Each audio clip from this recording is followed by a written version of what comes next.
Iran said it was close to curbing the new coronavirus outbreak even as it reported more than 2,000 fresh infections for the third day in a row. The Health Ministry spokesperson said 2,346 new infections were confirmed across the country in the past 48 hours, raising the total to 126,949. More than 98,800 of those hospitalized had recovered and were discharged, while 2,673 were in critical condition, and also raised the death toll to 7,183, with 64 fatalities in the past day.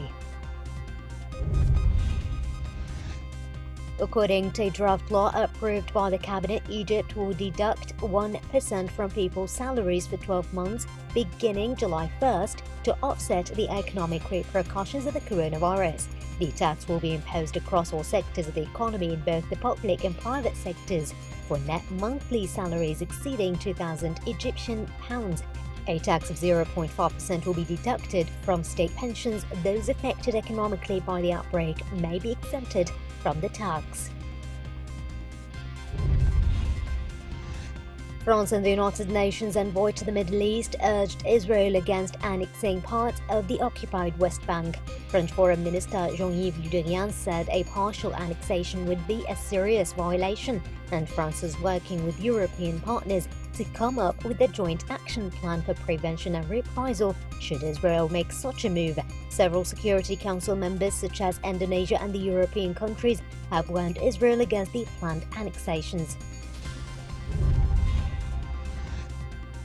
At a football stadium in Syria's Idlib, re-proposed to shelter people displaced by war, children are being offered a service highly sought after since the coronavirus pandemic set in, a haircut.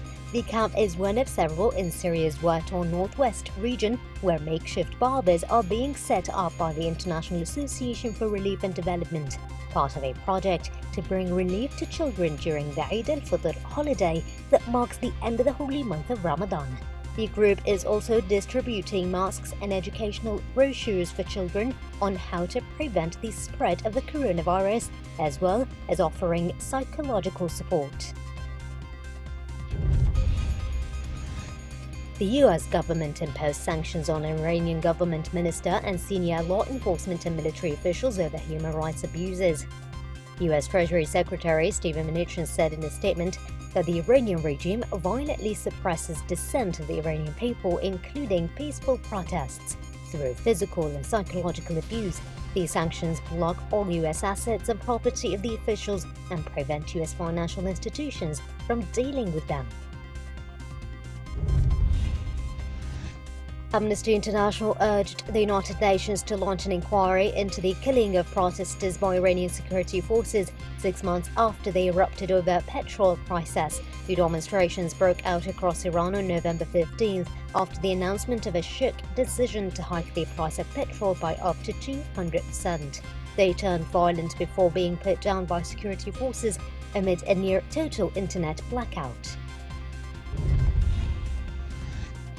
On the final day of the trial, a Norwegian man charged with murder and terrorism in the killing of his stepsister and the storming of an Oslo mosque should get the maximum 21 years in prison. Authorities say he was inspired by the shootings in March of 2019 in New Zealand, where a gunman targeted 2 mosques, killing 51 people, and in August 2019 in El Paso, Texas, where an assailant targeted Hispanics and left at least 22 dead.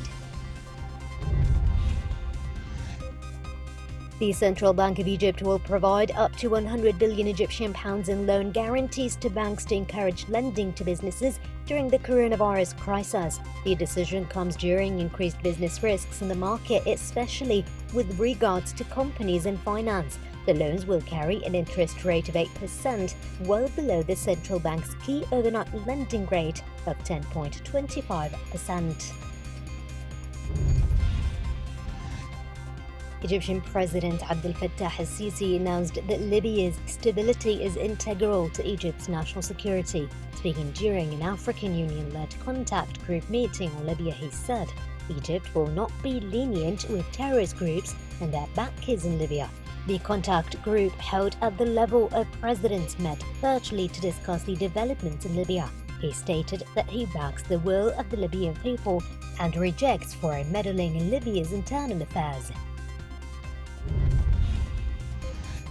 Lebanon extended its so-called general mobilization until June 7th, while Health Minister Ahmad Hassan warned that if the number of COVID-19 infections increases, some regions would be fully isolated.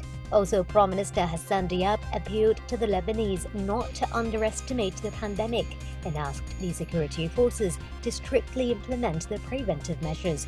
Following a cabinet session, Information Minister Manal Abdessamad said the number of people infected with the coronavirus is on the rise and citizens must adhere to wearing masks.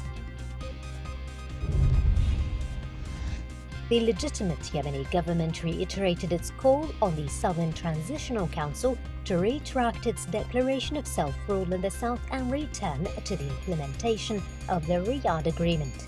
At the same time, the government said that it will also stand against any moves that undermine the authority of the state and its institutions.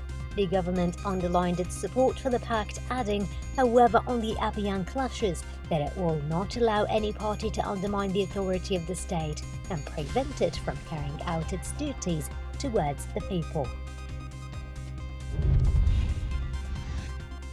U.S. Secretary of State Mike Pompeo voiced regret at Palestinian threats to end security coordination if Israel annexes occupied territory in line with the President Donald Trump's Middle East plan. Earlier, Palestinian President Mahmoud Abbas said that his government was absolved of all agreements with Israel and the United States, including three-way security cooperation. Under a coalition agreement between Prime Minister Netanyahu and his rival-turned-partner Benny Gantz, the two can bring annexation to the cabinet for discussion from July 1st. Prime Minister Kyriakos Mitsotakis said Greece will restart its tourism season on June 15th in a key boost to the economy after the virus lockdown, adding that international flights would resume on July 1st. With Greece suffering fewer than 170 COVID-19 deaths over 2 months into the pandemic, Mitsotakis said the country's prompt response to the virus would be a passport of safety, credibility, and health to attract visitors. The minister said Bulgarians and Northern Europeans, including Germans, will be among the first visitors, in addition to Israelis and Cypriots. 8 people, including Italian and Tunisian citizens, are facing trial in Sicily, accused of illegally trafficking immigrants from North Africa. According to prosecutors in Trapani, on Sicily's western coast, illegal immigrants were forced to pay between €1,500 for the journey. The trial is taking place as Italy faces a surge in immigrants from North Africa attempting to cross the Mediterranean following the arrival of warmer weather. The aviation minister said domestic air travel will resume in India on May 25th after a 2-month shutdown imposed to stop the spread of the coronavirus. The government halted all domestic flights which ferried 144 million passengers as well as cargo across the vast country last year, on March 25th, days after suspending international flights. However, no indication was given when international travel would resume.